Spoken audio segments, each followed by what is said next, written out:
Telangana public service commission document verification ఇచ్చేసింది. అలాగనే Andhra Pradesh public service commission mains ఎగ్జామినేషన్స్కి డేట్ కూడా ఇచ్చేసింది. సో ఖచ్చితంగా మీరు కనుక గ్రూప్ 1 ఆఫీసర్ అవ్వాలనుకుంటే మాత్రం ఆన్సర్ రైటింగ్ ఒక రోల్ చాలా చాలా ఇంపార్టెంట్. సో ఎలా ఆన్సర్ రాయాలని చెప్పేసి ఇప్పటి నుండి ప్రతిరోజు మీకు డైలీ ఆన్సర్ రైటింగ్ నేను నా టీం నుండి మీకు కొన్ని క్వశ్చన్స్ తీసుకొని ఎక్స్ప్లెయిన్ చేయడం జరుగుతుంది. సో మొదటిగా ఈరోజు సైన్స్ అండ్ టెక్నాలజీ మీద క్వశ్చన్ తీసుకుంటున్నాను. Discuss the recent achievements of ISRO and their significance for India's socio economic డెవలప్మెంట్లో ఇలా యూజ్ అవుతుంది. Highlight ISRO strategies for reducing the cost of access to our space and its future missions అనమాట. దీని మీద అడిగినటువంటి ప్రశ్న అంటే ఎలా మన ISRO and discuss the recent achievements. So ఇలాంటి ప్రశ్న అడిగినప్పుడు మనం ఆన్సర్ ఎలా స్టార్ట్ చేయాలి అంటే ఫస్ట్ పారాగ్రాఫ్ ఇంట్రో ఇస్రో గురించి రాయాలి.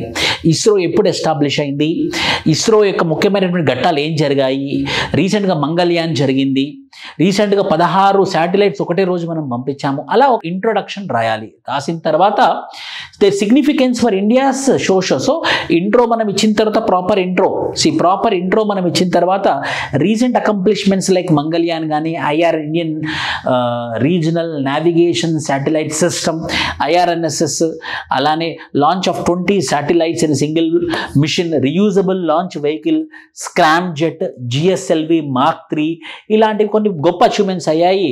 So implementation of cutting edge technology, reutilisation of land. For example మనకు మంగళయానికి 300 కోట్లు అయితే సేమ్ అలాంటి ఎక్స్పెరిమెంట్ అమెరికాలో చేస్తే 1600 కోట్లు స్పెండ్ చేశారనమాట. So we're doing very good.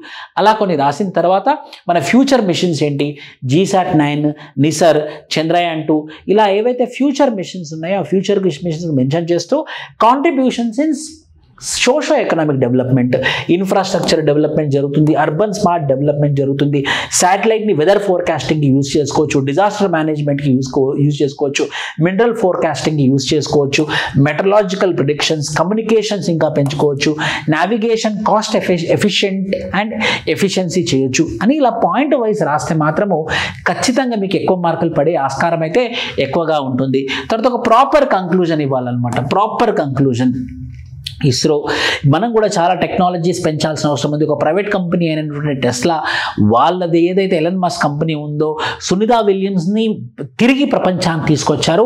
అలాంటి టెక్నాలజీ ఇస్రోలో కూడా చేయాల్సిన అవసరం ఎంతైనా ఉంది. ఈ రీయూజబుల్ లాంచ్ వెహికల్స్ ద్వారా మనం మళ్ళీ ఒకటే శాటిలైట్ ఒకటే రాకెట్ని కనుక యూజ్ చేస్తే మాత్రం కాస్ట్ ఎఫెక్టివ్నెస్ పెరిగే అవకాశాలు అయితే ఎక్కువగా ఉంది. ఇంకా రీసెర్చ్ అండ్ డెవలప్మెంట్ చాలా ఉంది అని చెప్పేసి మనము కంక్లూజన్ రాయాల్సిన అవసరం ఉంది. రెండోది how ISRO satellites improved India's weather forecasting and disaster warnings, highlight their role in environmental and oceanographic research. ఇక్కడ ఎలా రాయాలి అంటే 2004 సునామీ వాజ్ ద డిజాస్టర్. అది అప్పుడే మన యొక్క శాటిలైట్ టెక్నాలజీ పెరిగి ఉండుంటే మద్రాస్, పాండిచ్చేరి, అండమాన్ నికోబార్ ఐలాండ్స్కి జరిగినటువంటి నష్టం జరగకపోయి ఉండొచ్చు. సో అలాంటి సునామీ వచ్చినా కూడా అలాంటి నష్టం పునరావృతం కాకుండా ఉండాలి అని అంటే మాత్రం ఖచ్చితంగా మనము శాటిలైట్ టెక్నాలజీ, ఓషనోగ్రఫిక్ రీసెర్చ్ మీద ఎక్కువ డబ్బులు ఖర్చు చేయాల్సిన అవసరం ఎంతైనా ఉంది. సో దాన్ని ఆలోచించుకుంటూ ఇస్రో ఎలాంటి డెవలప్మెంట్ చేస్తుంది అన్నది మనం డిస్కస్ చేయబోతున్నాము అని అలా ఇంట్రో ఇవ్వాలన్నమాట. అలా దాన్ని అట్లా ఒక సునామీ ఎగ్జాంపుల్ తీసుకొని అలా రాస్తే ఏమవుతుందంటే ఎవాల్యుయేటర్కి ముచ్చటేసి ఒక మార్క్ ఎక్కువగా వేసే అవకాశాలు ఎక్కువగా ఉంటాయి. సో అలా ఒక శాటిలైట్ ఇనిషియేటివ్స్ మీద రాసిన తర్వాత enhancing weather for monitoring INSAT series, INSAT 3D, INSAT 3DR, అలానే కల్పన, డిజాస్టర్ మేనేజ్మెంట్కి access to real time data, search and rescue efforts, monitoring marine and coastal environments, Oceansat series, SARAL, Megha Tropiques, contributions to climate research, SARAL climate research కోసం, Megha Tropiques climate research కోసం ఎంతైనా development చేయాల్సిన అవసరం ఎంతైనా అని చెప్పేసి మనం కంక్లూజన్ చేయాలి. ఇలా ఒక పాయింట్ వైజ్ ఆన్సర్స్ రాస్తే మీకు సైన్స్ అండ్ టెక్నాలజీ అందరూ నెగ్లెక్ట్ చేస్తారు.